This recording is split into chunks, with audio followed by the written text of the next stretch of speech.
नमस्कार, आप देख रहे हैं डिफेंस डायनेमिक्स और मैं हूं दानवीर सिंह, नई दिल्ली से।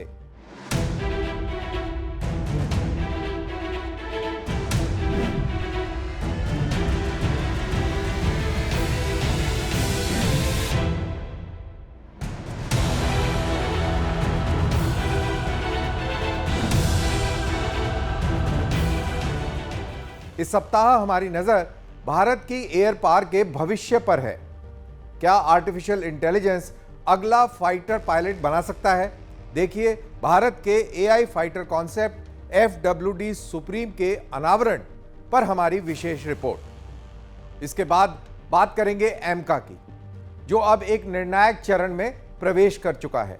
प्राइवेट इंडस्ट्री इसके प्रोटोटाइप्स के निर्माण की तैयारी में जुटी है, जबकि साफरान और रोल्स रॉयस उस इंजन की दौड़ में है जो भारत के पहले स्वदेशी 5th जनरेशन फाइटर को शक्ति देगा।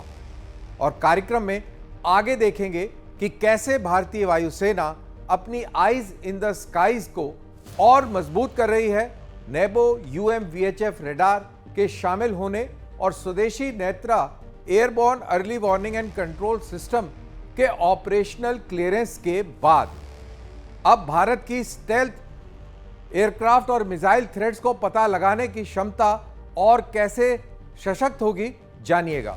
माई टेक में हम विश्लेषण करेंगे प्रधानमंत्री नरेंद्र मोदी के हालिया मन की बात की, जिसमें उन्होंने स्वदेशी मिसाइल्स, वॉरशिप्स और एयरक्राफ्ट का जिक्र किया। भारत की व्यापक स्ट्रेटेजिक डॉक्ट्रिन के संदर्भ में इसको कैसे देखा जाए, हम बताएंगे।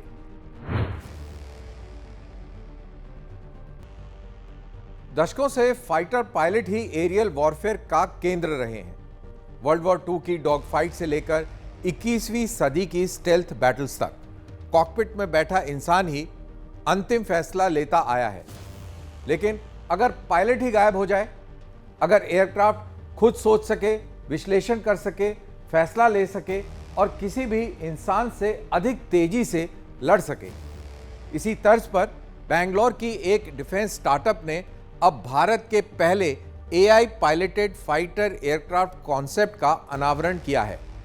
FWD सुप्रीम नाम का यह कार्यक्रम ऑटोनोमस एयर कॉम्बैट टेक्नोलॉजीज का प्रदर्शन करेगा, जिसका टेक्नोलॉजी डेमोन्स्ट्रेटर वर्ष 2026 के तीसरे तिमाही में उड़ान भर सकता है। भविष्य का एरियल वॉरफेयर दुनिया के सबसे तेज फाइटर एयरक्राफ्ट से तय नहीं हो सकता। ये दुनिया के सबसे स्मार्ट एल्गोरिथम से तय हो सकता है। Flying wedge defence FWD supreme नाम के AI piloted fighter aircraft concept का अनावरण किया है, जिसका उद्देश्य पारंपरिक ड्रोन से आगे बढ़ना है। आज के UAVs जो रिमोट ऑपरेटर्स पर निर्भर होते हैं, उनसे अलग कंपनी ऐसे एयरक्राफ्ट की परिकल्पना कर रही है जो उड़ान भर सके, नेविगेट कर सके, खतरों की पहचान कर सके, टैक्टिकल डिसीजंस ले सके और बेहद कम ह्यूमन इंटरवेंशन के साथ कॉम्बैट मिशंस को पूरा कर सके। कंपनी का घोषित उद्देश्य AI based situational awareness, sensor fusion, autonomous mission execution और कॉम्बैट डिसीजन मेकिंग को एक साथ जोड़कर next generation air combat platform तैयार करना है। विकास के चरण में पहला एयरक्राफ्ट है FWD सुप्रीम लाइट। ये अंतिम कॉम्बैट एयरक्राफ्ट नहीं, बल्कि लगभग 250 किलोग्राम वजन वाला एक टेक्नोलॉजी डेमोन्स्ट्रेटर है, जिसका उद्देश्य autonomous flight, AI decision making और मिशन मैनेजमेंट टेक्नोलॉजीज को प्रमाणित करना है। कंपनी ने इसकी पहली उड़ान के लिए 2026 के तीसरे सत्र का लक्ष्य तय किया है। यदि यह सफल रहता है तो इस प्लेटफॉर्म से मिले अनुभव का इस्तेमाल FWD सुप्रीम हैवी के विकास में किया जाएगा, जो भविष्य के अभियोजनाओं के लिए अधिक सक्षम ऑटोनोमस कॉम्बैट एयरक्राफ्ट के रूप में विकसित किया जा रहा है। फेज 1 के लक्ष्यों में माक 0.9 तक की गति, मिशन प्रोफाइल के अनुसार लगभग 700 से 1000 किलोमीटर की रेंज और ऑटोनोमस टेक ऑफ तथा रिकवरी शामिल है। आर्टिफिशियल इंटेलिजेंस अब मिलिट्री एविएशन का अगला बड़ा फ्रंटियर बनता जा रहा है। हालांकि FWD सुप्रीम प्रोग्राम अभी शुरुआती चरण में है और इसकी कैपेबिलिटीज़ को टेस्टिंग के ज़रिए साबित किया जाना अभी बाकी है। लेकिन यह ऑटोनॉमस एयर कॉम्बैट की ओर बढ़ते वैश्विक बदलाव की साफ झलक देता है। अब भविष्य के फाइटर की दौड़ सिर्फ एक बेहतर एयरक्राफ्ट बनाने की नहीं, बल्कि एक स्मार्टर एयरक्राफ्ट तैयार करने की है। शायद एयरक्राफ्ट से अधिक महत्वपूर्ण वो डॉक्ट्रिन है जिस पर ये आधारित है। फ्लाइंग वेज इसे मॉबिंग डॉक्ट्रिन कहता है। एक महंगे मैन्ड फाइटर पर निर्भर रहने के बजाय कई एआई पायलटेड एयरक्राफ्ट एक इंटेलिजेंट स्वॉर्म के रूप में काम करेंगे। ये ऑटोनोमस एयरक्राफ्ट आपस में जानकारी साझा करेंगे, हमलों का समन्वय करेंगे और अपनी संख्या, तेज डिसीजन मेकिंग तथा मशीन टू मशीन नेटवर्किंग के जरिए दुश्मन के फाइटर्स और एयर डिफेंस सिस्टम्स पर बढ़त हासिल करेंगे। कंपनी के अनुसार यदि इनमें से कुछ एयरक्राफ्ट नष्ट भी हो जाएं, तो बाकी प्लेटफॉर्म्स मिशन जारी रखेंगे। इससे भविष्य के एयर कॉम्बैट की इकोनॉमिक्स और डायनेमिक्स दोनों बदल सकते हैं। ये कार्यक्रम उस टीम की वजह से भी उल्लेखनीय है जो इसका नेतृत्व कर रही है। फ्लाइंग वेज डिफेंस के अनुसार इस प्रयास का नेतृत्व भारत के मिलिट्री एविएशन प्रोग्राम से जुड़े पूर्व वरिष्ठ एरोस्पेस साइंटिस्ट कर रहे हैं। इनमें एरोनॉटिकल डेवलपमेंट एजेंसी के पूर्व अधिकारी और तेजस प्रोग्राम से जुड़े विशेषज्ञ शामिल हैं, जिनकी विशेषता flight controls, airframe design, propulsion, avionics और वेपन इंटीग्रेशन जैसे क्षेत्रों में रही है।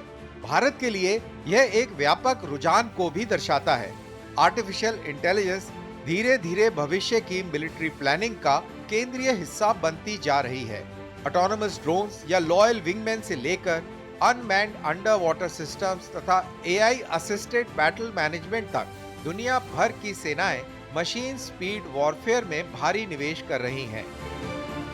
भारत में घातक यूसीएवी जैसे पब्लिक सेक्टर कार्यक्रमों के साथ साथ प्राइवेट सेक्टर की नई पहलें भी आगे बढ़ रही हैं, जो ऑटोनोमस कॉम्बैट टेक्नोलॉजीज के क्षेत्र में एक विस्तृत और विकसित होते इकोसिस्टम की ओर संकेत करती हैं। FWD सुप्रीम आगे चलकर एक ऑपरेशनल फाइटर बन पाएगा या नहीं, ये अभी देखना बाकी है। इस कार्यक्रम को अपनी बड़ी महत्वाकांक्षाओं तक पहुंचाने से पहले सफल टेस्टिंग के जरिए अपनी तकनीकों को साबित करना होगा। लेकिन इसका अनावरण एक महत्वपूर्ण संकेत देता है। भारत का डिफेंस इनोवेशन लैंडस्केप अब सिर्फ गवर्नमेंट लेबोरेटरीज तक सीमित नहीं है, प्राइवेट इंडस्ट्री भी उन क्षेत्रों में प्रवेश कर रही है। भारत का 5th जनरेशन स्टेल्थ फाइटर अब अपने सबसे निर्णायक चरण में पहुंच चुका है। डिजाइन तैयार है, एग्जीक्यूशन मॉडल बदल चुका है। अब प्राइवेट इंडस्ट्री पहले प्रोटोटाइप्स के निर्माण की दौड़ में है। इंडियन एयरफोर्स शुरू से ही इस कार्यक्रम का हिस्सा बनना चाहती हैं और दूसरी ओर ब्रिटेन की रोल्स रॉयस और फ्रांस की साफरान भारत के भविष्य के फाइटर को शक्ति देने वाले इंजन के लिए कई अरब डॉलर की प्रतिस्पर्धा में आमने सामने है। यह एयरक्राफ्ट है एम का, लेकिन यह कहानी अब सिर्फ स्टेल्थ जेट बनाने की नहीं है। एडवांस मीडियम कॉम्बैट एयरक्राफ्ट का एग्जीक्यूशन मॉडल एक ऐतिहासिक बदलाव के दौर से गुजर रहा है। पहली बार भारत के इस प्रमुख फाइटर प्रोग्राम को एरोनॉटिकल डेवलपमेंट एजेंसी की निगरानी में प्राइवेट सेक्टर लेड कंसोर्शियम के माध्यम से विकसित किया जा रहा है।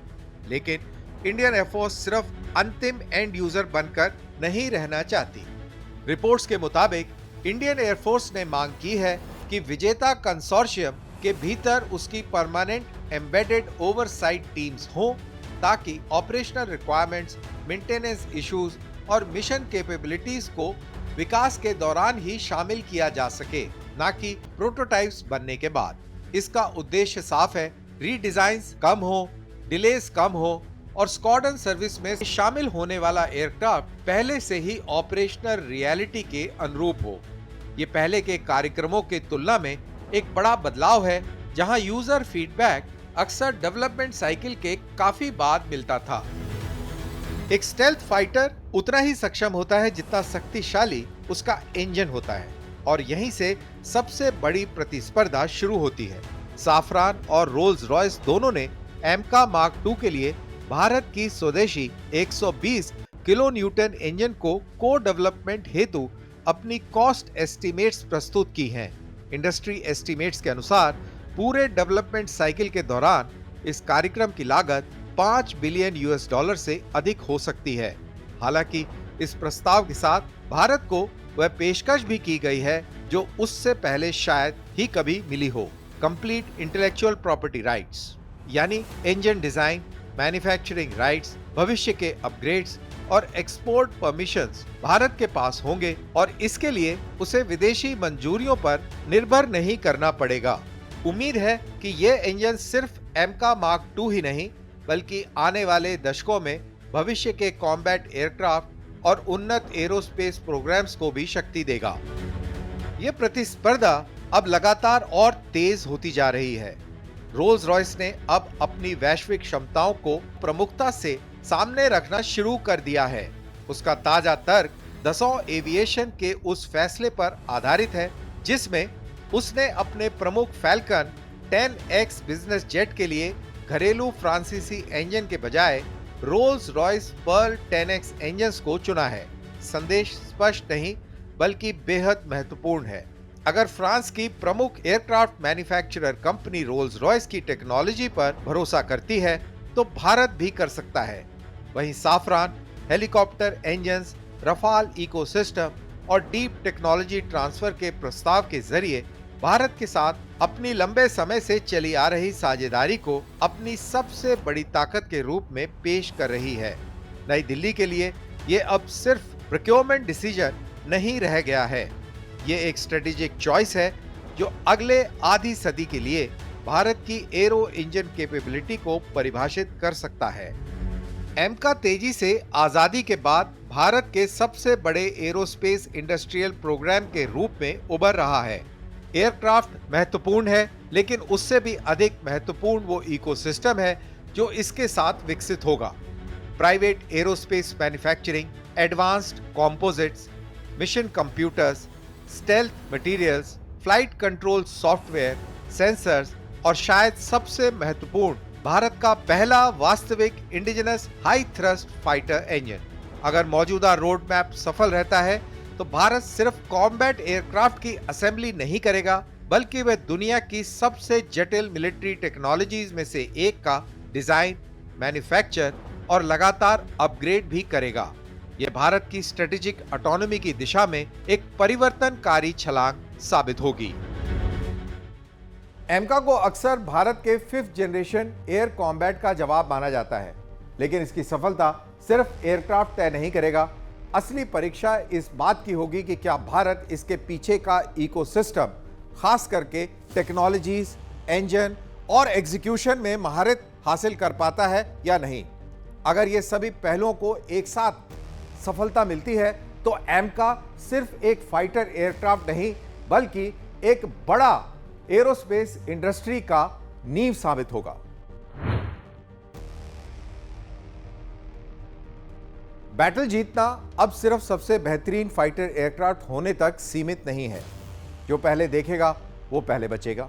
स्टेल्थ एयरक्राफ्ट, क्रूज मिसाइल्स और बैलिस्टिक मिसाइल थ्रेड्स लगातार विकसित होती जा रही हैं। ऐसे में भारतीय वायुसेना उस सेंसर लेयर को और मजबूत कर रही है जिसे सैन्य योजनाकार हवा और जमीन पर तैनात रडार के नेटवर्क के रूप में देखते हैं। इस दिशा में हाल ही में शामिल हुआ है रूस में निर्मित नेबो UM long range VHF radar और इसका साथ देगा भारत का स्वदेशी Netra airborne early warning and control system, जिसको हाल ही में फुल ऑपरेशनल क्लियरेंस मिला है।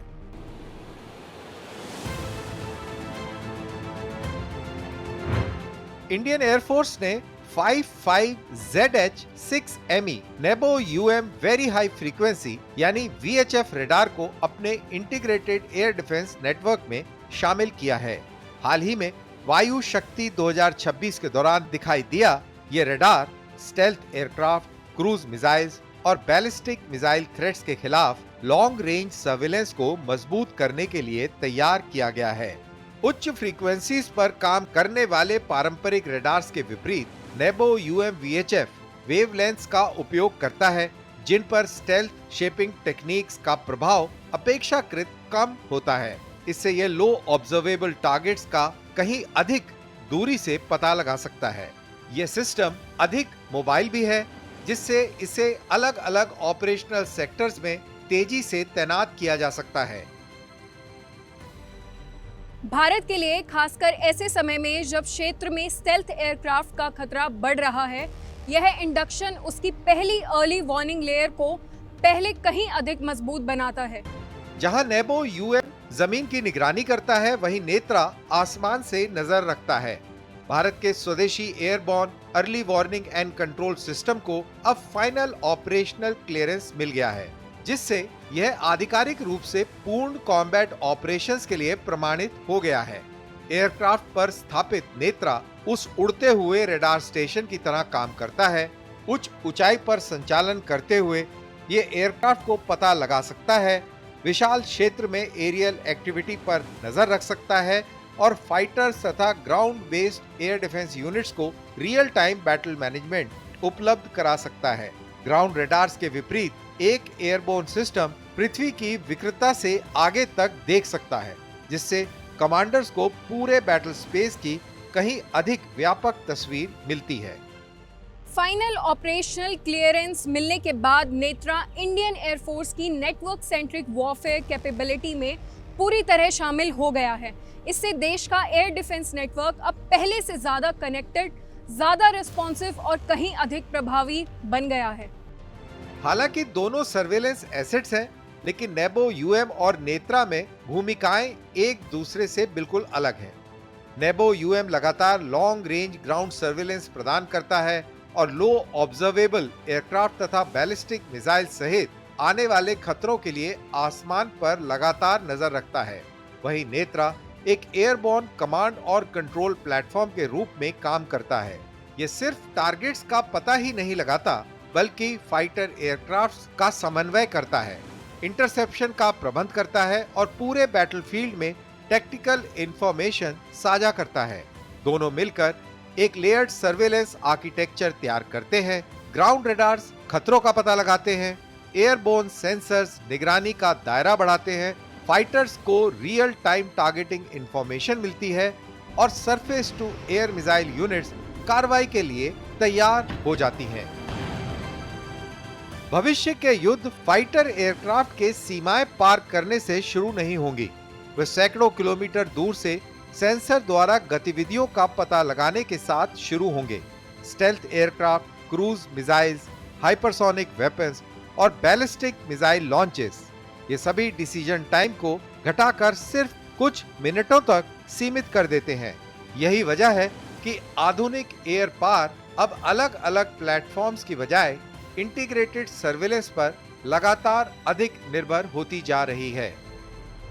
नेबो यूएम का इंडक्शन और नेत्रा की कॉम्बैट रेडीनेस यह दिखाती है कि इंडियन एयरफोर्स ठीक इसी कैपेबिलिटी को मजबूत कर रही है। एक लेयर्ड सेंसर नेटवर्क जो खतरे को पहले डिटेक्ट कर सके, तेजी से डिसीजन ले सके और एडवर्सरी के हमला करने से पहले जवाब दे सके।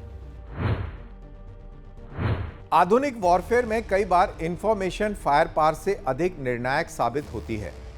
एक स्टेल्थ फाइटर तभी तक प्रभावी होता है जब तक वो दिखाई ना दे, और एक मिसाइल तभी खतरनाक बनी रहती है जब तक उसका पता देरी से चले। नेबो यूएम जैसे उन्नत ग्राउंड बेस्ड रडार्स और नेत्रा जैसे एयरबोर्न सर्वेलेंस प्लेटफॉर्म को एक साथ जोड़कर भारतीय वायुसेना लगातार एक मजबूत लेयर एयर डिफेंस नेटवर्क तैयार कर रही है। जब भारत के प्रधानमंत्री ने मन की बात के 135वें संस्करण में डिफेंस की बात की, तो शायद बहुत से लोगों ने इसे सिर्फ उपलब्धियों की एक सूची के रूप में सुना होगा। एक स्वदेशी long range land attack cruise missile, नौसेना के बेड़े में शामिल हुए युद्धपोत और भारत में निर्मित C-295 ट्रांसपोर्ट एयरक्राफ्ट की पहली उड़ान। लेकिन मैंने इसमें कुछ और सुना। मैंने इसमें भारत की स्ट्रेटेजिक डॉक्ट्रिन सुनी। दशकों तक भारत ने अपनी सैन्य शक्ति को उस आधार पर मापा है कि उसने क्या आयात किया है। आज भारत अपनी ताकत को उस आधार पर माप रहा है कि उसने क्या डिजाइन किया है, बिल्ड किया है और एक्सपोर्ट किया है। यही सबसे बड़ा सवाल है। जरा समय पर नजर डालते हैं। स्ट्रेट ऑफ हॉर्मुज आज भी दुनिया के सबसे संवेदनशील मैरीटाइम चोक पॉइंट्स में से एक है। भारत के लगभग 2/3 क्रूड ऑयल इंपोर्ट्स इसी खाड़ी क्षेत्र से होकर आते हैं। ऐसे में पश्चिमी एशिया में किसी भी तरह का व्यवधान सिर्फ एनर्जी क्राइसिस नहीं बल्कि नेशनल सिक्योरिटी चैलेंज भी बन जाता है। ऐसे माहौल में भारत उन विदेशी सप्लाई चेन्स पर निर्भर नहीं रह सकता जो युद्ध, सैंक्शंस या जियोपॉलिटिक्स की वजह से खुद भी प्रभावित है। यही आत्मनिर्भर भारत सिर्फ एक आर्थिक नारा नहीं, यह एक स्ट्रेटेजिक नेसेसिटी बन जाता है। एक स्वदेशी क्रूज मिसाइल का मतलब है कि भारत अपनी प्रिसीजन स्ट्राइक कैपेबिलिटी पर खुद नियंत्रण रखता है। स्वदेशी नेवल प्लेटफॉर्म्स का मतलब है कि भारतीय नेवी विदेशी आपूर्तिकर्ताओं का इंतजार किए बिना अपने अभियानों को जारी रख सकती है। और उधर C-295 प्रोडक्शन लाइन का मतलब सिर्फ एयरक्राफ्ट की असेंबली नहीं है बल्कि एक ऐसे एरोस्पेस इकोसिस्टम का निर्माण है जो भविष्य में मिलिट्री और सिविलियन एविएशन दोनों को मजबूत आधार देगा। ये अलग अलग उपलब्धियां नहीं हैं, ये नेशनल रेजिलियंस की एक बड़ी संरचना के हिस्से हैं। और यही बात भारत की सीमाओं से कहीं आगे तक महत्व रखती है। पाकिस्तान के लिए संदेश बिल्कुल स्पष्ट है। सैन्य संतुलन अब सिर्फ इसलिए नहीं बदल रहा कि भारत आधुनिक हथियार खरीद रहा है, इसलिए बदल रहा है क्योंकि भारत ऐसी इंडस्ट्रियल कैपेसिटी विकसित कर रहा है जो इन हथियारों को लगातार इनका निर्माण, अपग्रेड और आवश्यकता पड़ने पर इनका प्रतिस्थापन कर सके। जो देश बड़े पैमाने पर उत्पादन कर सकते हैं उसे किसी भी लंबे सैन्य टकराव में थकाना कहीं अधिक कठिन हो जाता है। चीन के लिए संदेश और भी रणनीतिक है। बीजिंग की सबसे बड़ी ताकत सिर्फ उसकी सैन्य शक्ति नहीं रही बल्कि उसका विशाल मैन्युफैक्चरिंग इकोसिस्टम है।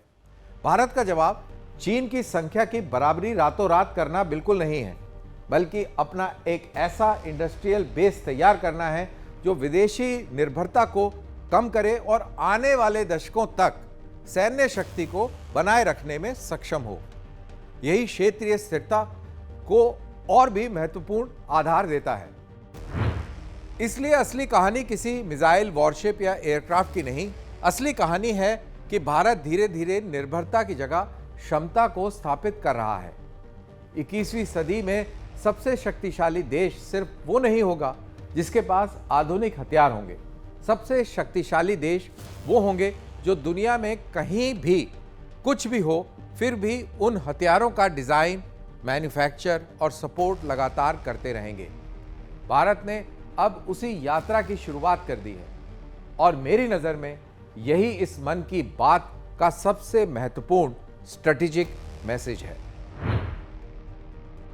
AI पावर्ड फाइटर्स भारत के 5th जनरेशन AMCA प्रोग्राम, मजबूत होते एयर डिफेंस नेटवर्क और आत्मनिर्भर भारत की बढ़ती रफ्तार, इन सभी से एक बात साफ है, भारत सिर्फ अगले संघर्ष की तैयारी नहीं कर रहा बल्कि उन टेक्नोलॉजीज का निर्माण भी कर रहा है जो भविष्य के वॉरफेयर को परिभाषित करेंगी।